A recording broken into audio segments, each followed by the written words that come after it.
सर्व संपलं असं कधीच होत नसतं. या कथेचा पुढचा भाग. अजय सरांना घेऊन अनूप मुंबईला निघाला. मनामध्ये एकच तळमळ. अनूपला कधी एकदा मानसीताईंची आणि अजय सरांची भेट घालून देतो. कधी एकदा मानसीताईंचा पत्ता समजतो आणि अजय सरांच्या चेहऱ्यावरचं ते आतलं हसू कधी पाहतो असंच त्याला झालं होतं. फक्त तो अजय सरांना बोलून दाखवत नव्हता. त्याच्या मनामध्ये काय उत्सुकता आहे, त्याची नक्की काय इच्छा आहे, त्याला ऑस्ट्रेलियाला जाण्याच्या आधी कोणतं सुख पाहायचं आहे याबद्दल तो कुठेही व्यक्त होत नव्हता. अजय सरांना सोडून तो आपल्या कामात निघून गेला. उद्या निघायचे. उद्या दिल्लीहून इंडिगोच्या विमानाने मुंबईकडे प्रयाण. एक मेंटॉर आणि त्यांचा तो शिष्य, एक आप्पा आणि त्यांचं ते लेकरू, एक जगाच्या पलीकडं जरी मानलेलं नातं असलं तरी ते एक अनामिक आणि अतूट असं नातं जिथं निर्माण झालं आहे तोच अनूप आणि अजय. इंडिगोच्या विमानाने तिकीटं त्याने बुक केलेली आणि मग अजय सरांना सोडून एक स्मितहास्य देऊन अनूप त्याच्या कामात निघून गेला. अजय सरांच्या डोक्यात एकच विचार की उद्या अनुपमाला कोणतीही अडचण आली नाही पाहिजे आणि मग त्या दृष्टिकोनातनं काय काय तयारी करता येईल आज, त्या सगळ्या तयारीसाठी अनूप जसा त्याला टाटा करून निघून गेला तसं अजय सरांच्या डोक्यात हे विचारचक्र सुरू झालं. आणि मग त्यांनी सर्वप्रथम आता उद्या मुंबईला जायचं आहे, काहीतरी सकारात्मक घडू दे म्हणून त्या दत्तप्रभूंकडे याचना करायची, प्रार्थना करायची. ती जी भेट होऊ दे आणि ती व्यवस्थित असू दे, तिला कोणत्याही अडचणी नसाव्यात आणि मग पुढच्या आयुष्यात तिला जर कुठलाही आधार नसेल तर तिचा शेवटचा आधार म्हणून मला जगता यावं इतकी मला ताकद दे, इतकी मला ताकद दे, असं सांगण्यासाठी अजय सरांनी एक ॲटो पकडली आणि सर्वप्रथम त्या दत्त मंदिराकडं ती रिक्षा धावत गेली. अजय सरांनी सभामंडपात जाऊन गाभाऱ्याकडं पाहत पाहत त्या गाभाऱ्यामध्ये प्रवेश केला. का कुणास ठाऊक त्या दत्तप्रभूंच्या मूर्तीकडं पाहिल्यावर त्यांना काहीतरी वेगळं जाणवलं. नंतर स्वामी समर्थांच्या मूर्तीकडं पाहिल्यावर, त्या तस्विरीकडं पाहिल्यावर त्यांना अजून काही वेगळं जाणवलं. एक कुठेतरी सकारात्मक लहर पूर्ण शरीरभर दौडत गेली असंच काहीसं जाणवलं. शांतपणे अजय सरांनी पापण्या मिटल्या आणि आपल्या त्या श्रद्धास्थानी थोडा वेळ बसवून राहिले. पापण्या मिटून त्या दत्तप्रभूंच्या मूर्तीकडं पाहत राहिले. अर्थात पापण्या मिटल्या तरी दत्तप्रभूंचं अगदी हसत मुखाने अजय सरांना दर्शन होत होतं आणि ती स्मितहास्याची लकीर पापण्या मिटलेल्या अजय सरांच्या चेहऱ्यावर सर्वांनाच दिसत होती. त्या मंदिरात दर्शनाला येणारा प्रत्येक व्यक्ती हा त्या गाभाऱ्यात कोपऱ्यात बसलेल्या या अजय सरांकडं कुतूहलाने पाहत होता.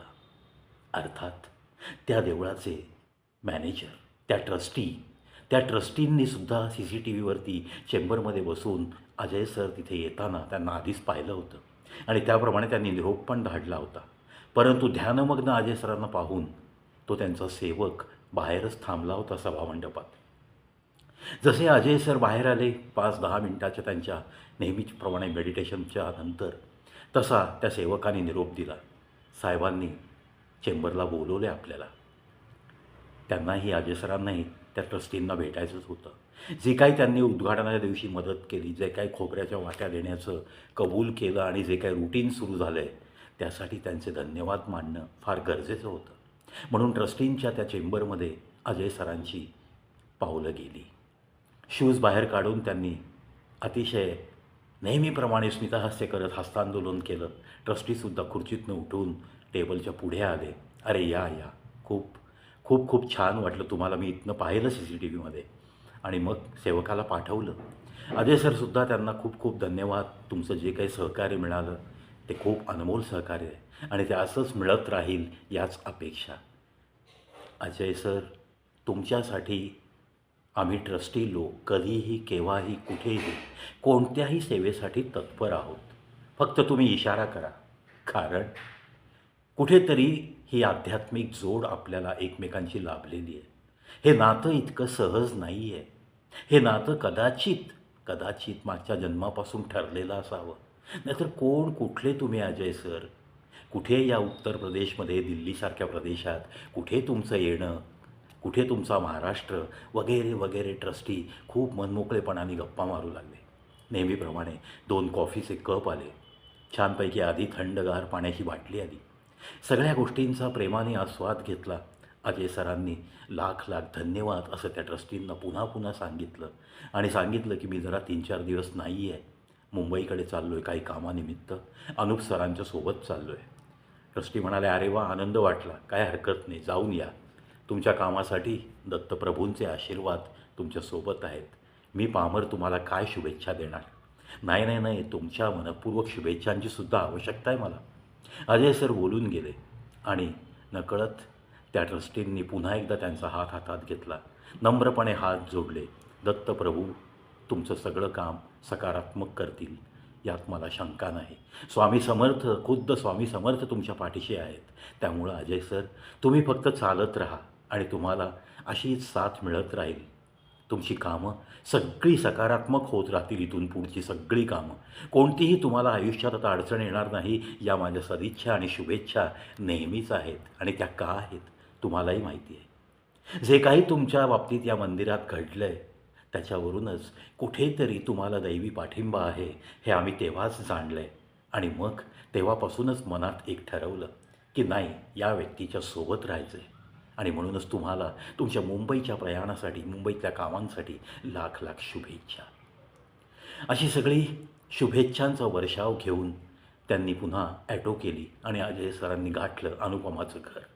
त्यांना तिच्याशी चर्चा करायची होती की स्प्राऊट मेकर काही घ्यायचं आहे का आपल्याला, जर बाजारात येतेस का मी तुला घेऊन पाठवू. आणि म्हणून त्यांनी निखिलच्या घराचा पत्ता ॲटोवाल्याला सांगितला. ॲटो भरधाव वेगात निखिलच्या घरासमोर जाऊन थांबली. अनुपमा जणू काही त्यांची वाट पाहत होती असं स्मितहास्य अनुपमाच्या चेहऱ्यावर. अजय सरांना हेच आश्चर्य वाटायचं की अरे, कुठलीही नाती कधीही जोडली, आयुष्याच्या उत्तरार्धात भेटलेली ही माणसं, काही क्षणासाठी त्यांनी माझी मदत केली आणि ती पूर्ण आयुष्यभरासाठी माझीच होऊन गेली. नक्की काय म्हणावं या नात्यांना, कोणतं नाव द्यावं, कोणत्या चौकटीत या नात्यांना बांधून ठेवावं, काहीच समजत नाही. अशा विचारातच अजय सरांनी शूज काढले आणि अनुपमाच्या घरात प्रवेश केला. अनुपमाने लगेच सवयीप्रमाणे पाण्याचा ग्लास आणून दिला आणि मग त्यांच्या उद्घाटनाच्या दिवशीच्या गप्पा सुरू झाल्या. त्यांना तशी उसंत मिळाली नव्हती अनुपमाचं कौतुक करायला. अजय सरांच्या मुखातून अगदी तोंड भरून कौतुक ऐकताना अनुपमाला खूप खूप सुखावून गेल्यासारखं वाटत होतं. अनुपमा म्हणाली, सर निवांतपणा आहे ना अर्धा एक तास? छानपैकी पोहे करते मी. तुम्हाला पोहे आवडतात ना? पोहे आणि कॉफी आपण मस्तपैकी दोघांनी घेऊया. अनिल शाळेत गेलेला आहे, निखिल पण बाजारात गेले, येतीलच ते आत्ता आणि बरोबर आपली ती सगळी वेळ सार्थकी लागेल. निखिलचे पण मला नाश्ता करायचा आहे. आपण तिघांनी मिळून मस्त नाश्ता करू, निखिल 10 मिनिटात येतील. म्हणून अनुपमा किचनकडे गेली. अजय सर निवांत तिथे एक मासिक पडलेलं चाळत बसले. तेवढ्यात 15 मिनिटात बाहेर मोटरसायकलचा आवाज आला. निखिलचीच गाडी. तो आवाजसुद्धा परिचयाचा झाला होता. निखिलची चाहूल लागली. निखिललासुद्धा बाहेर शूज बघून अजय सर आलेत कळलं. त्यानेसुद्धा आनंदात येऊन अजय सरांना चरणस्पर्श केला, मिठी मारली. अरे निखिल, नको ना असं प्रत्येक वेळेस नको रे वाकूस. आपलं नातं वेगळं आहे रे. फक्त मिठी मारत चल. हां, तुझा तो हा स्पर्श हे आपल्या नात्याला घट्ट करत जातं. कुठेतरी आपलं जन्मजन्मांतरीचं नातं रे तुझं, अनुभवाचं, अनिलचं, माझं, अनूपचं, त्या ट्रस्टींचं, मला भेटणाऱ्या त्या राजाबाजाचं, मला भेटलेल्या त्या रेल्वेतल्या त्या सगळ्या वर्दीतल्या ऑफिसर लोकांचं कुठेतरी काहीतरी ऋणानुबंध आहेत रे. काय याचा अर्थ घ्यायचा मला काही समजत नाही निखिल. पण तू असा नेहमी वाकू नकोस रे, वाकू नकोस. चल आता उद्या काय तुम्हाला लागणार आहे त्यासाठी मी आलो आहे. तेवढ्यात अनुपमाने मस्तपैकी तिघांच्या पोह्याच्या प्लेट आणल्या. मस्तपैकी तिघांनी गप्पा मारत काय असेल ते प्लॅनिंग केलं आणि अजय सरांना अनुपमाने विश्वास दिला, तुम्ही आता कोणतीही खरेदी करायला जाऊ नका. सगळं मला जे पाहिजे त्या पद्धतीने मी आणते. निखिलला घेऊन मी आज बाजारात चालली आहे आणि डोंट वरी अबाउट एनिथिंग. 3-4 दिवस तुम्ही जे काही कामं आहेत ती तुमची मुंबईची कामं निपटून या, निवांत या. एखादा दिवस तुम्ही खूप दिवसांनी बाहेर पडताय, खूप दिवसांनी तुम्हाला असा मोकळा श्वास घ्यायला मिळतो आणि सोबत तुमचा लाडका अनूप पण आहे. त्यामुळे जीवाची मुंबई करून आलात ना 2-4 दिवस राहून, तरी आमचं काही म्हणणं नाही. आम्ही सगळ्या गोष्टी इथे व्यवस्थित मॅनेज करू. इतकं विश्वासाचं, इतकं प्रेमाचं बोलणं अजय सरांना ऐकूनसुद्धा खूप वर्ष लोटली होती. इतक्या प्रेमाने त्यांच्याशी फक्त सुजय आणि त्यांची आई हे दोन तरच व्यक्ती बोलायच्या. म्हणजेच कुटुंबातल्या व्यक्तींच्या व्यतिरिक्त इतक्या प्रेमाने बोलणारं व्यक्ती त्यांना आज कित्येक वर्षांनी भेटत होत्या. त्यामुळं अजय सरांना एक एक शब्द प्रेमाचा डोळ्यातनं पाणी आणत होता. एक कुटुंब, निखिल, अनुपमा आणि अनिल. जणू काही हे आपल्या या कुटुंबाशी किती वर्षापूर्वीचे ऋणानुबंध आहेत असंच त्या प्रत्येक भेटीमध्ये वाटून जायचं. अनिलसाठी काहीतरी करायचं आहे. त्याच्या उच्च शिक्षणासाठी यांना कुठलीही गोष्ट कमी पडता कामा नये या एकाच भावनेने अजय सर आतल्या आत पछाडून गेले होते. छानपैकी कॉफीचा पण आस्वाद घेतला आणि मग अजय सरांना नंदकुमारजींना भेटणं गरजेचं होतं. हॉटेलवर जाणं फार गरजेचं होतं. म्हणून त्यांची ॲटो हॉटेलकडे गेली. हॉटेल तिरुपती. आज पुन्हा रिक्षेने या हॉटेल तिरुपतीच्या दारात उतरताना उद्या मुंबईला जाण्याच्या पार्श्वभूमीवर आणि उद्यापासूनच्या स्नॅक सेंटरला 2 वेटर पाठवायचेत हे नंदकुमारांकडनं आज कबुली घ्यायची आणि त्याप्रमाणे सगळी मॅनेजमेंट करायची. इथंसुद्धा कमी पडता कामा नये म्हणून त्यांनी लगेच 11:30-12ला त्या 2 वेटरनी इथं यायचं. 2 तास आराम त्यांनी नक्की करायचा, पण 3 वाजल्यापासून त्यांची शिफ्ट चालू होईल. अशा सगळ्या गोष्टी नंदकुमारांना आज कबूल करायच्या होत्या. अर्थात या सगळ्या गोष्टी नंदकुमारांना सांगण्याची गरज नव्हती. After all he is a experienced person in hotel Tirupati since last 20 years. त्यामुळं फक्त नंदकुमारांची भेट घेणं आणि एक औपचारिकता म्हणून त्यांच्याशी या गप्पा मारणं इतकाच हेतू अजय सरांच्या मनात होता. अजय सरांना आत येताना पाहून नंदकुमारजींनी लगेच वेटरला इशारा केला. त्यांना माहीत नव्हतं की अनुपमाच्या घरी यांचं सगळं झालेलं आहे. पण लगेच हात मिळवून, अजय सर फ्रेश व्हावरती, मी कॉफी घेऊन येतो, वरच गप्पा मारू आपण, जरा मला महत्त्वाचं बोलायचं आहे तुमच्याशी, असं नंदकुमारजी स्वतःच बोलले. आणि त्यामुळं अजय सरांना एकदम आश्चर्य वाटलं. अजय सरांनी एक नेहमीप्रमाणे स्मितहास्य टाकलं, काही हरकत नाही, या 5 मिनिटात वर. म्हणून अनुपच्या चेंबरकडं अजय सर जाऊन बसले. 5 मिनिटांनी नंदकुमारजी त्यांच्याकडे आले. जे काही त्यांना सांगायचं होतं ते सगळं सांगितलं. गुड न्यूज, तुम्ही सांगितल्याप्रमाणे अजय सर वरचा हॉल रिकामा केलेला आहे. ज्या अनवॉन्टेड गोष्टी होत्या त्याच्यातल्या बऱ्याचशा गोष्टी फेकून दिल्या. तुमच्या सांगण्याप्रमाणे तो हॉल चकाचक केला आहे आणि तो हॉल तुम्हाला मला मुंबईला जायच्या दाखवायचा होता. आणि बाकी गोष्टी ज्या काही डोक्यात प्लॅनिंग आहे तुमचं ते आपण आल्यावर अंमलात आणू, असं सांगण्यासाठी नंदकुमारजी वरती आले. मागोमाग परत कॉफी आली. नाही म्हणणं अजय सरांच्या अगदी जीवावर आलं. दोघांनी मिळून कॉफी घेतली आणि मग नंदकुमारजींनी चावीसोबत आणलेली तो हॉल उघडला. हॉल दाखवल्यानंतर अजय सरांच्या डोळ्यात टचकन पाणी आलं. इतका स्वच्छ हॉल, इतका नीटनेटका करून ठेवला होता नंदकुमारजींनी. सगळी कामं व्यवस्थित करून घेतली होती. खिडक्या उघडल्या होत्या. एक वेगळी प्रसन्नता त्या हॉलमध्ये अजय सरांना जाणवून गेली आणि अशी अंगावर रोमांच उभे राहिले. आपलं एक स्वप्न आहे, या हॉलमध्ये आपल्याला काय करायचं आहे, हॉटेल तिरुपतीचा एक नवीन कन्सेप्ट कसा आपल्याला या दिल्लीमध्ये राबवायचा आहे, हा सगळा कन्सेप्ट त्यांच्या डोक्यात तयार होता. आणि थोडासा त्यांनी अनुपला न सांगण्याच्या बोलीवर नंदकुमारजींना हा कन्सेप्ट थोडक्यात सांगितला होता. अर्थात नंदकुमारजी आश्वासन दिल्यानंतर ते पाळायचं म्हणजे पाळायचंच. अनुपला याची यात किंचितही कल्पना नव्हती. पाहता पाहता या सगळ्या घडामोडी पाहून आनंदित होऊन अजय सर बोलले, अनुपची वाट पाहतो मी आणि आल्यावर आपण मग जेवण करू. नंदकुमारजी, तुम्ही थांबत असाल तर थांबा, तुम्हाला भूक लागली असेल तर तुम्ही जेवून घ्या.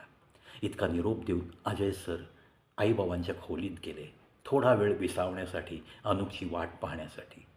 गेल्या गेल्या त्यांचं लक्ष त्या आपल्या अनुपच्या आईबाबांच्या तस्विरीकडे गेलं आणि अर्थातच त्या तस्विरीतच स्वतःचे आईदादा यांचीसुद्धा अजय सरांना प्रकर्षाने आठवण झाली.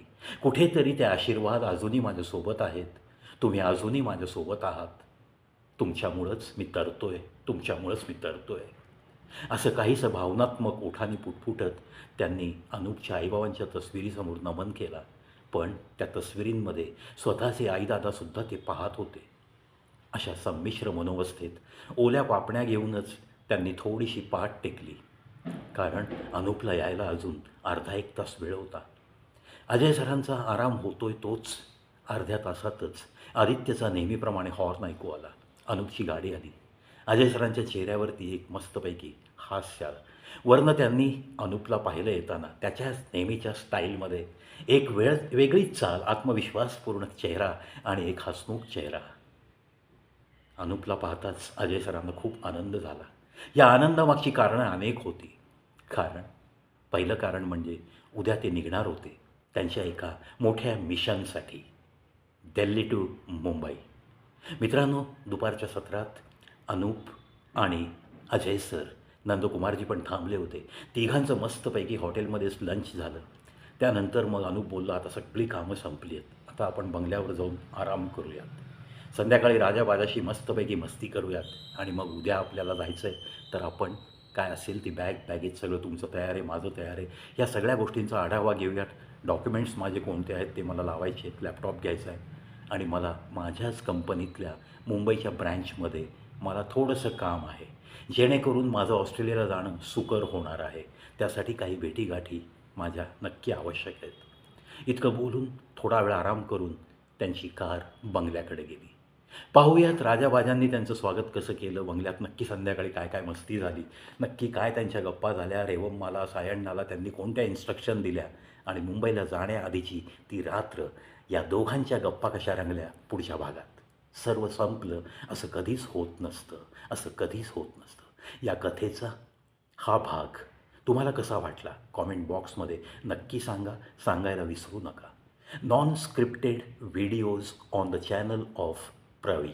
Kavi Pravi's show, a YouTube channel, a very, very unique channel on YouTube. पाहत राहा, ऐकत राहा. कवी प्रवीज शो YouTube.